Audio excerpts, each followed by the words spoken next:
Ур чадваруудын хувьд гэж авч үзэх юм бол хамгийн түрүүний ур чадвар гэвэл сүлжээн дээр одоо байгууллагын сүлжээн дээр гарч байгаа ямар нэгэн асуудал тийм ээ.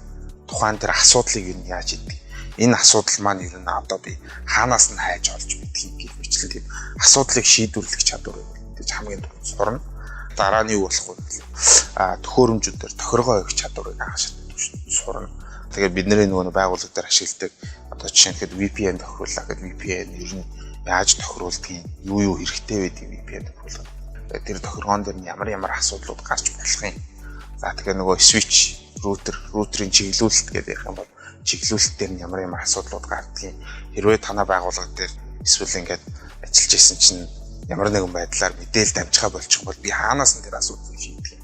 Тэгмээд нөгөө нэг дотоод сүлжээн дотор байгаа маш олон төхөөрөмжүүд байгаа. Гэтэл тэр төхөөрөмжүүдээс би яг алийг нь олж одоо цаг алдалгүйгээр шийдвэрлэх тийм trouble shooting хийх чадварыг эзэмшнэ гэсэн үг.